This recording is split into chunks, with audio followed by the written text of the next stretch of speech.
My fiancée told me before our wedding. She was drawn to another guy and needed to test her feelings. I canceled everything and walked away. Now she's broke, divorced, unwanted, while I've moved on and leveled up completely. Hey, Reddit. So I never thought I'd be the guy posting here, but life had other plans. Long story short, I was engaged, thought I had it all lined up, and then 3 weeks before the wedding, everything flipped. What happened after that was messy, hilarious in hindsight, and honestly the best thing that could have happened to me. Figured I'd share it here. Maybe some of you will relate, or at least get a laugh out of it. So yeah, this all started with me thinking I had life figured out at 28. I was Kenny, project manager, decent apartment, solid bank account, decent car. Not rich, not broke, just comfortable. Comfortable in a good way, not the still living in mom's basement with an Xbox from 2010 type. I had Rita, 27 female, my girlfriend of 5 years. We met back in college in some psychology class. She was the loudmouth in the front row always trying to make the professor laugh, and I was the guy in the back making sarcastic notes about how none of this was ever going to apply in the real world. Somehow she liked that I was the calm one. She called me her rock. Spoiler. Apparently rocks aren't exciting enough after 5 years. Who knew? Anyway, things were solid at first. When her mom got sick, I was the one driving her to appointments, paying bills when she couldn't focus, even turned down a legit career move in another state just to stay near her family. If you're wondering, yes, I regret that one now. But at the time, I thought it was what you did when you're building a future with someone. She ate it up. You're so dependable, Kenny. You make me feel safe. If only I'd known safe was her code word for eventually boring. The proposal was simple. She cried, said yes, posted a dozen photos with captions like, "Forever with my best friend." Everyone congratulated us. I actually thought I'd nailed it. We set the wedding date, booked a pretty sweet outdoor venue, sent invites. About 100 guests, mostly friends and family. Deposits, all from my savings. She didn't really have any at the time. Rita was living paycheck to paycheck back then. Dress shopping, catering, florist. Guess who swiped his card while she beamed about our dream day? Now, here's the part where guys will nod their heads. 6 months out, the weird stuff starts. Rita suddenly loves team building at work. Translation, staying out late with coworkers. And suddenly this one guy keeps popping up in conversation. His name? River. I swear his parents must have thought they were naming a golden retriever. Anyway, Rita laughed too hard when she mentioned him. River's so adventurous. River just went skydiving. River's planning a big group trip. You get the idea. At first, I didn't think much of it. I'm not the jealous type. I don't go snooping through phones or grilling someone over every text. But then the social media posts started. Group selfies with River always in the shot, grinning like he'd just discovered teeth. It wasn't just the pictures, though. She started comparing me to him, casually dropping lines like, "River just went skydiving. Maybe we should try something exciting too." I'd suggest a weekend trip somewhere nice, and she'd shrug like I'd just offered to go walk around a hardware store. I brushed it off at the time, figured it was pre-wedding stress. But in hindsight, nah, it was Rita already scouting for her next upgrade. Thing is, I didn't confront her. I didn't whine or throw jealous accusations. I played it cool. I watched, listened, took notes. That's my style. I'm not dumb enough to beg someone to stay when they're already halfway out the door. So while she was busy chasing adrenaline stories from Mr. River, I was doubling down on my grind. More hours at work, applied for a promotion I'd passed on before, started hitting the gym more consistently. If Rita thought I was predictable, fine. I'd be predictably successful while she played games. And here's what still makes me laugh. She kept calling me her rock even during this phase. Like I was supposed to be flattered. Nah, I knew what that meant by then. It meant, you'll still be here paying for this wedding even if I'm daydreaming about River's latest skydiving stunt. I wasn't panicking though. Honestly, I was just waiting to see how far she'd push it. Because when people are entitled, they eventually overplay their hand. And Rita? She was about to play hers 3 weeks before our wedding. 3 weeks before the wedding. That's when Rita decided to test just how much nonsense I'd tolerate. I'd cook dinner that night. Nothing crazy, just pasta with her favorite sauce. I thought we were just having a normal evening. She's sitting there half scrolling her phone, half pushing food around her plate like a picky teenager. I ask, "You good?" Expecting maybe she's stressed about the seating chart or her sister being a pain.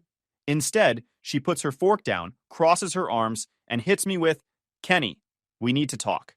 Now every guy knows that line never leads to a vacation or a new car. My brain went, Okay, here comes the speech. She takes a deep breath, like she's practicing for a TED Talk. I think we should postpone the wedding. I just stared at her for a second. Fork halfway to my mouth, pasta hanging like a sad little noodle bridge. Postpone, I repeated. What are we doing, Rita? Rescheduling a dentist appointment. She shifts in her chair, all serious. I've been feeling drawn to someone else. River, from work. It's not physical, but the feelings are strong. I need space to explore them. It's not fair to either of us to rush into marriage until I know for sure. Or I had to bite my tongue to keep from laughing. This woman really just sat across from me 3 weeks before our paid-in-full wedding and basically said, hey, can I go test drive River first?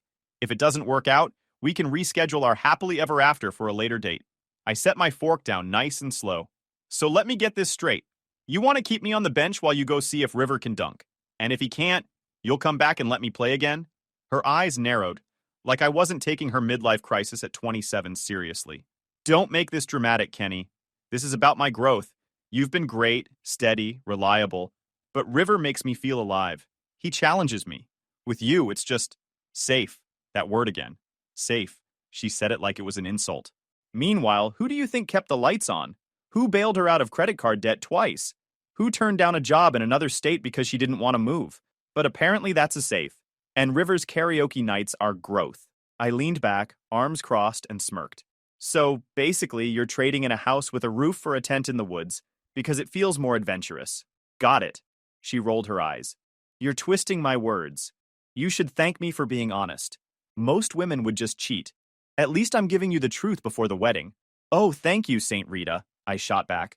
Thank you for blessing me with your honesty while you explain how I'm too boring to marry, but still good enough to keep on standby in case River turns out to be a jackass. Truly heroic. Her jaw clenched. I could tell she expected begging, pleading, some big meltdown. Instead, I just stayed calm and roasted her logic. It rattled her more than if I'd yelled. She tried one more angle. Maybe we can just reschedule. Once I sort this out, we can pick another date. I laughed. Actually laughed. Yeah, sure. Let me just call the venue and tell them, hey guys, can you hold the date? My fiancé wants to go audition another guy first. Should only take a few months. We'll get back to you. I'm sure they'll love that. Her face turned red. She wasn't used to me flipping it back on her like that. Rita thrived on people caving. Not this time. Finally, she muttered, you're unbelievable. After everything we've been through, you won't even fight for me? That was the part that really made me smirk. Fight for what? For the privilege of being your backup plan while you see if River's adventurous enough? Nah. You want River? Go have River. I'm not running second string in my own life. Silence. Just her blinking at me, clearly not expecting me to hand her exactly what she thought she wanted. I stood up, cleared the plates, and started washing dishes like it was any other night. Didn't yell, didn't argue, just cleaned the kitchen. If you're done with dinner, you might want to pack a bag. Sounds like you've got some growth to go chase. She sputtered. So, you're just okay with this? You're not going to fight me at all? I shrugged. Rita, the fight was over the second you sat down and told me River makes you feel alive. What's there to argue about? You made your choice. I'm just not going to sit here pretending I'm lucky to be considered Plan B. That shut her up. She stormed off to the bedroom, probably expecting me to chase her. I didn't. I finished the dishes, watched some dumb show, went to bed on the couch, and slept like a baby. Next morning, I fired off emails to the vendors and left voicemails. Spent Monday on the phone finishing cancellations, got partial refunds from a couple of them, lost some deposits, sure, but money can be made back. Dignity? That doesn't come with a refund policy. I even asked for the ring back, figured it was mine since I paid for it. She flat out refused, said she was keeping it as a memory. Yeah, a memory that just reminds her of her stupidity. Then I sent one clean message to both families and close friends. Wedding's off. Rita and I are going separate ways. Thanks for understanding. No details, no drama, just facts. Of course, Rita's mom blew up my phone demanding explanations. Her sister texted me something like, "You're so cold, why aren't you fighting for her?" Blocked. By the end of the weekend, I'd packed my stuff, left my key on the counter, and moved into a short-term corporate apartment a co-worker hooked me up with. Not fancy, but it gave me breathing room while I figured out a permanent place. No screaming matches, no closure talks, just done. Because here's the thing. If someone wants to postpone a wedding to go chase River the Golden Retriever, you don't argue. You let them go, and you thank them later for showing you their true colors before you wasted even more of your life. I didn't leave in some dramatic movie scene way. No yelling in the parking lot, no crying into the steering wheel, just a backpack, a couple boxes, and me dropping the key on the counter like I was clocking out of a job I didn't want anymore. Which, honestly, is exactly what it felt like. Relationship resignation. Effective immediately. I got myself a one-bedroom across town. Small, but mine. No art decor, no compromise on throw pillows or curtains I didn't like. I bought a black leather couch that was probably too big for the space but looked cool anyway. Threw a big TV on the wall. Basic bachelor setup, but it felt clean. Fresh. Like a reset button I didn't know I needed. I didn't text her, not once. Didn't stalk her socials. Didn't drive by to accidentally bump into her. None of that weak stuff. Full no contact. Because if you give people like that an inch, they'll crawl right back into your life with excuses and crocodile tears. And I wasn't about to be the idiot who held the door open. Instead, I redirected all that leftover energy. Work? I went full throttle. I was already a project manager at a tech firm, but I'd been passing on a promotion because Rita didn't want me too busy with wedding planning. Now, no wedding, no Rita, nothing stopping me. I started taking every big project they'd throw my way. Stayed late, led meetings, made myself the go-to guy. People noticed fast. On top of that, I hit the gym harder. I wasn't trying to get revenge ripped, just needed structure. Something to keep me from sitting at home replaying Rita's "River makes me feel alive" speech. So I picked up a new routine, started lifting more, hiking on weekends. Felt good to actually invest in myself instead of being the human ATM narc emotional support animal she'd trained me to be. Meanwhile, updates about Rita and River started leaking through mutual friends. You know how people love gossip. Someone always has news. I didn't ask, but it trickled in anyway. First, it was glowing stuff. Rita and River were official, posting all over Instagram about their little road trips. Cheesy captions like "living my best life." I scrolled past one someone showed me and just thought, cool, enjoy the gas station snacks while you blow through your savings. I kept it moving. While they were out playing adventurous Barbie and Ken, I was stacking wins. Promotion interview lined up, money getting better, apartment coming together. Even managed to get some of my deposits refunded from vendors. Turns out if you cancel the right way, some places cut you a partial check. Felt like a small victory. Thing is, I never tried to one-up Rita. I wasn't sitting there plotting revenge or trying to make her jealous. My whole mindset was, she made her choice, now I make mine. And my choice was to become the guy who never has to worry about someone like her again. One night, about a month after moving into the new place, I was sitting on that oversized couch eating takeout, and it hit me. The peace. No passive-aggressive digs about me being too safe. No background stress about whether she was really working late or hanging with River again. Just silence. Honest silence. And for the first time in a while, I realized I liked it. That's when the switch flipped. I stopped asking, why me? And started thinking, good thing it was me now. Not me 5 years deeper with kids and a mortgage. Honestly, that thought alone was better than any therapy session. By the time a couple months rolled around, I wasn't just surviving. I was upgrading. New routines, new hobbies, new confidence. And every upgrade I made was another reminder. Rita didn't leave some boring safe guy behind. She left a guy who was about to outgrow her anyway. And she was about to find out just how fast karma works when you think the grass is greener with someone like River. At first, I'll admit, it looked like she was thriving. Social media was a highlight reel. Rita and River at concerts. Rita and River hiking. Rita and River on some random road trip with matching sunglasses. I never checked her pages myself. Friends kept shoving screenshots in my face. But her captions were nauseating. Never settle. Always chase what sets your soul on fire. Meanwhile, I'm at my new place with takeout and Netflix, thinking, yeah, chase that fire while your rent check bounces. People in our circle ate it up for a while. Rita's so happy, they'd tell me, like I cared. Newsflash, I wasn't losing sleep over their couple selfies. I had better things to do than compare my life to two people who thought skydiving was a personality trait. But here's the fun part. When people are entitled, they can only fake it so long before the cracks show. And with Rita, the cracks weren't tiny. They were canyon-sized. It started with the control. River wasn't just adventurous. He was a full-on control freak once the honeymoon phase wore off. Charming in group settings, but behind the scenes? Different story. Friends told me he'd blow up over small stuff. One time, he straight up took Rita's phone at a restaurant because she was paying more attention to Instagram than him. She laughed it off, but everyone at the table exchanged that look. You know the one. Like, this isn't cute. It's creepy. Then came the money games. River had this entrepreneur persona. You know the type, always talking about being a visionary, but never actually holding down a steady paycheck. He pitched some joint venture and convinced Rita to quit her job to support their future business.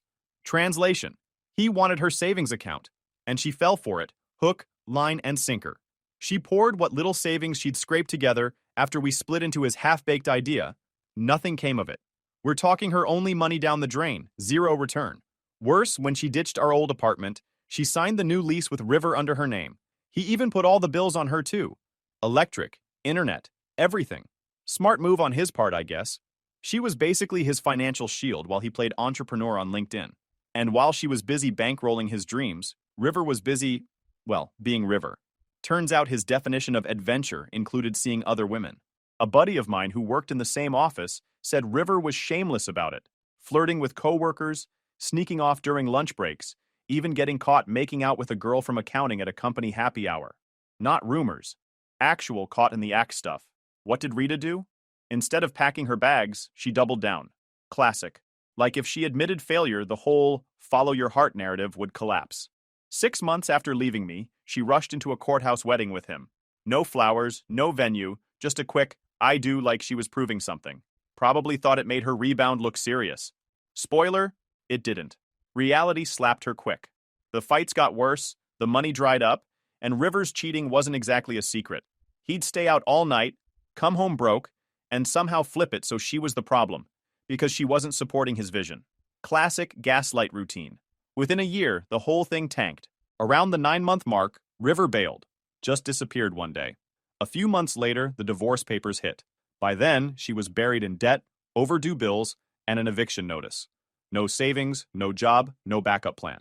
The guy she bet everything on turned out to be exactly what he looked like from day one. A smooth-talking bum with a nice smile and zero stability. And here's where it got even better. Rita's career? Done. Turns out when you hook up with a coworker, quit your job for him, then implode publicly, it doesn't make you look like a prime hire. Word spreads fast in mid-sized cities, especially in marketing where everyone knows everyone. She applied around, but doors were closed. She'd built her whole career woman identity, and now she was blacklisted. Her social circle shrank too. At first, her friends hyped her up. You're so brave for choosing love, Rita. But as the drama unfolded, they started distancing themselves. People don't want to get sucked into chaos. A few even reached out to me saying, man, you really dodged a bullet. She treated you like a placeholder while chasing a guy who couldn't even pay his own bills. Couldn't have said it better myself. Meanwhile, I didn't lift a finger. I didn't call her out online. Didn't send her a smug told you so text. Didn't care enough to play that game. I just kept grinding. Promotion on the horizon. Gym sessions paying off. Apartment looking sharp. The contrast couldn't have been clearer. While she was bouncing between couches and motels, I was stacking wins. I'd walk into work, get compliments on leading projects, and in the back of my head I'd think, somewhere out there, Rita is probably arguing with a landlord about late rent while River's posting his next business idea on Facebook. And the best part? She couldn't blame anyone but herself. She traded stability for excitement, and the excitement left her broke, jobless, and alone. That wasn't bad luck. That was her own decision-making. Karma doesn't always show up fast. But for Rita, it showed up like Amazon Prime delivery, and I didn't have to pay a cent for it. That's the part that stings the most for people like Rita. She did all this soul-searching, trashed me for being too safe, burned her own life to the ground, and the guy she threw it all away for vanished. Meanwhile, I was living rent-paid, steady job, on track for a promotion, and slowly piecing myself into a better version of me. She lost the game she invented, and now she wanted to replay it on my console. The first attempt came in the form of a random text. New number. Just said, hey Kenny, it's me. Can we talk? I miss you. Miss me? This isn't a dog you left at the kennel. You don't disappear for River, and then pop back like nothing happened. I didn't even type a reply. Straight block. A few days later, I get an email from her old work account. Yeah, the job she quit for River's joint venture. The subject line, please just read. Inside was this long sob story about how River wasn't who she thought he was, how he was abusive and cheating, how she made a mistake, and remembered how good we were. I almost laughed out loud at the line, remember how good we were? Like, oh yeah, Rita, I totally forgot about the part where you ditched me 3 weeks before our wedding to explore your feelings. Thanks for the reminder. So I gave her the courtesy of one sentence. Not interested. Take care. Block that email too. But when entitled people can't get through the front door, they start looking for side windows. Next thing I know, her best friend Lisa leaves me a voicemail. Kenny, I know you're hurt, but Rita's really in a bad place. She's crashing on my couch. She's broke. She knows she messed up. Just hear her out, okay? Nah. I don't play adoption center for grown adults who blew up their own life. I didn't call back. Then her sister Megan texted me. Grow up, Kenny. After everything you two had, you can't even give her a conversation? You moved on too quick, man. Be a man and call her. Be a man? Right. Because being a man apparently means letting Rita treat me like a safety net. I didn't even bother replying. Blocked. And that's when Rita escalated. I was walking out of my office building one afternoon, heading for lunch, and there she was, waiting by the entrance. Hair a mess, makeup smudged, wearing some old hoodie like she hadn't done laundry in weeks. She looked like a knockoff version of the girl I used to know. Kenny, please, she said, stepping closer, eyes red like she'd been crying. Don't walk away. I need to talk to you. I kept my distance. This isn't the place or the time. But Rita never cared about time or place when she wanted something. She started spilling it all right there on the sidewalk. I was wrong, okay? So wrong. River was a nightmare. He cheated on me with half the office, took all my savings, screamed at me every day. I'm broke, Kenny. I'm living in a motel, applying for jobs, but no one will hire me. Even my mom says I messed up. But you were always there. Stable. I need that now. We can start over. The wedding was just postponed. Let's pick it back up. I couldn't help it. I laughed, like a full-on chuckle. The audacity was insane. She actually thought she could just dust off the word postponed, and we'd reset 5 years like it was a paused Netflix show. Rita, I said, still smirking, the wedding wasn't postponed. It was canceled. By you. Remember? You postponed it right into River's bed. Don't act like I was on hold this whole time waiting for your grand return. Her eyes went wide, like she couldn't believe I wasn't melting at her sob story. So you're just done? Just like that? Yeah, I shrugged. It's amazing what happens when someone tells you you're too safe and predictable. You stop being safe and predictable. I stopped waiting for you to get bored of being an idiot. That's when her face twisted from sad to pissed. You're selfish. After everything we had, after 5 years, you won't even fight for me? Real love fights, Kenny. You're a coward. I grinned. Funny. I thought real love didn't ask for a rain check, so you could go audition a guy named River. Guess my definition's different. She clenched her fists, like she wanted me to feel bad. But it wasn't landing. She was still the same Rita, turning everything around so she was the victim, and I was supposed to grovel. Only difference was, I wasn't buying it anymore. I took a step back, keeping it calm. Look, Rita, I'm not your rehab center. You wanted excitement. You got it. Don't come running back now that excitement maxed out your credit cards and wrecked your reputation. I don't recycle bad decisions. Her mouth opened and closed like she wanted to argue, but had nothing left. Finally, she hissed, You'll regret this. No one else will put up with your boring ass. I just smiled. Good. Saves me the trouble of running into another Rita. And then with that, I went back through the doors, ignoring her like she was just another random person on the street. But she didn't quit. That's the thing with people who are entitled. They don't take no as an answer. They take it as a challenge. A week later, her dad even called me, trying to pull the family's family guilt trip. Son, Rita's learned her lesson. Don't be stubborn. Fix this. I hung up mid-sentence. Not playing that game either. By then it was obvious. Rita wasn't trying to apologize. She was trying to reset her life using me as the restart button. But I wasn't her do-over. I was the guy who moved on while she spiraled. And nothing she said was going to change that. After that office building ambush and her dad's half-baked guilt call, Rita finally slowed down on the direct attempts. Maybe she realized I wasn't budging. Or maybe she just ran out of new numbers to text me from. Either way, the silence felt good. Like standing outside after a storm, things still messy, but at least the noise was gone. And that's when I started reconnecting with the guys. See, when you're in a long relationship, especially with someone like Rita, you end up sacrificing a lot of your circle, not because they vanish, but because you're always busy. Date nights, family dinners, her work events that you have to smile through. Before I knew it, my bro time had shrunk to once every couple weeks, usually when she had other plans. So after the Rita meltdown, I texted the group chat. What's up, losers? I'm back. The responses came flying in. Memes, trash talk. Someone even posted a picture of my old college nickname. Within a week, We had a poker night planned at my buddy's place. First one I'd been to in years. Walking in felt like a time machine. Same group of idiots, same dumb arguments over who shuffled the deck wrong. They roasted me nonstop, of course. "So how's life as the guy who dodged a courthouse wedding with the office clown?" one of them said. I just grinned. Better than being the guy who married her. The whole table lost it. It felt good. No pretending. No walking on eggshells worrying if Rita was going to give me grief about something later. Just guys being guys. Pizza boxes, bad jokes, arguing over sports we didn't even watch. By the end of the night, I realized how much I'd missed this. Stability isn't just a relationship. It's knowing your circle's still solid when you come back. Meanwhile, life on my end kept climbing. That promotion I'd gone for? Landed it. Pay bump, more responsibility, office with a window. Rita used to say I was too comfortable in my role, like ambition was a flaw. Funny how once she was gone, my career leveled up like it had been waiting for her dead weight to clear out. With the raise, I upgraded apartments again. Bigger place, better neighborhood, room for hosting. I invited the bros over for UFC fights, video game nights, even started grilling out on weekends. Every time the jokes came back to Rita. "Man, she really downgraded to River, huh? Imagine choosing karaoke night over a guy with a stocked fridge and a balcony view." I didn't even need to say anything, just laughed and let them roast on my behalf. But Rita wasn't done. Oh no, entitled people never quit when they see you thriving. They get desperate. About 6 months after her motel confession, she tried one last stunt.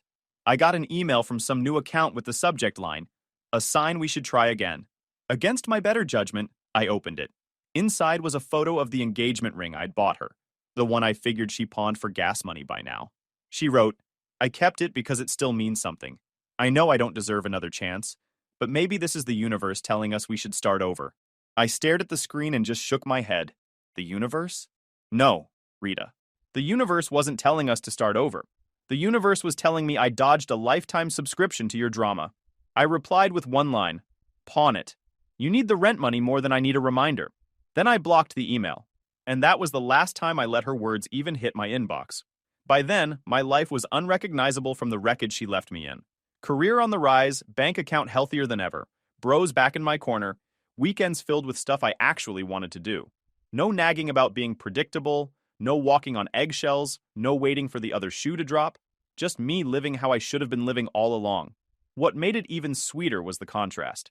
I didn't have to dig for updates about Rita. They just trickled in.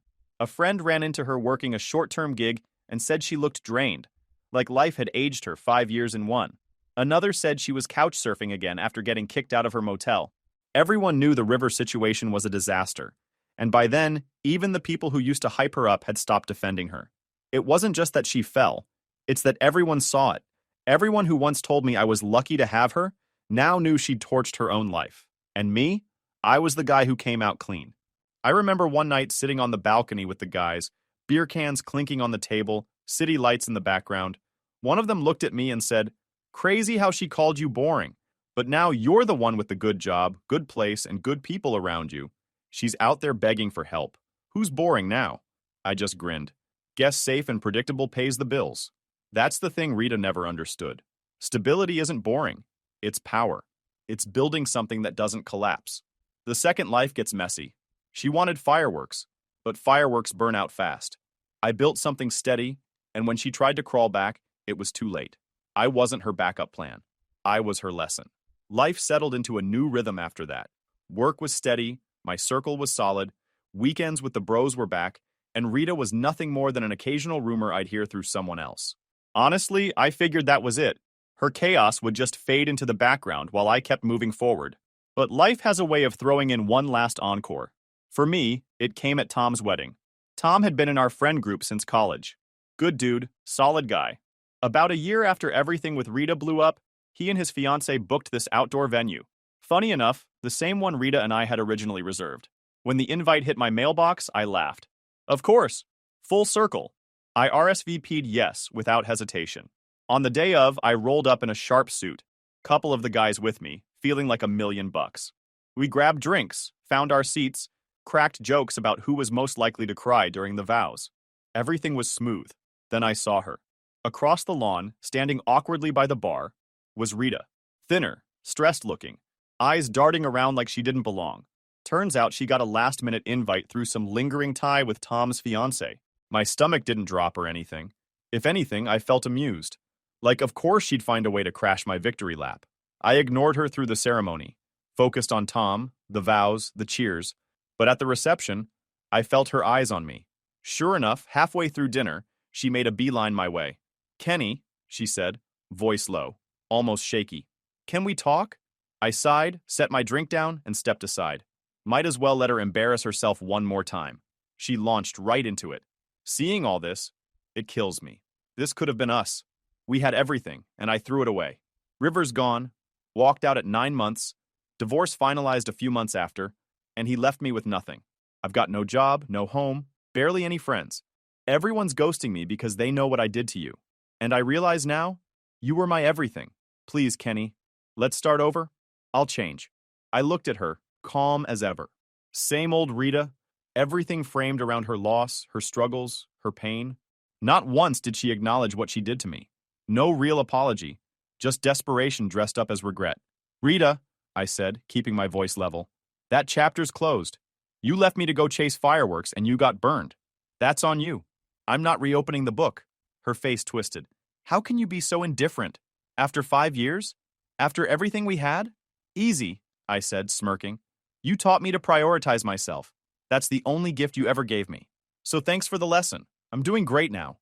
Her mouth fell open, like she couldn't believe I just dropped it that cold. Around us, I could hear whispers. People already knew the story, already knew how she'd tanked her own life.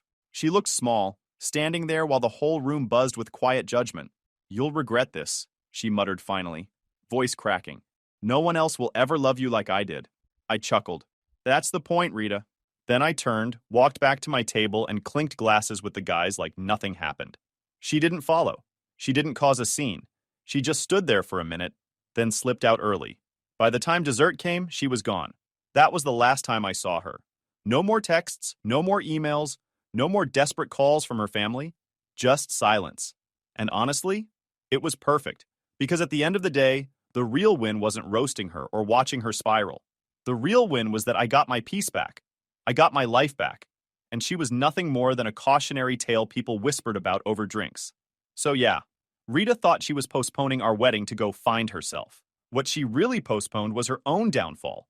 And by the time she realized it, I was already gone, thriving without her. I wasn't her safe option. I wasn't her backup plan. I was her lesson. And the funny part? She taught me mine too.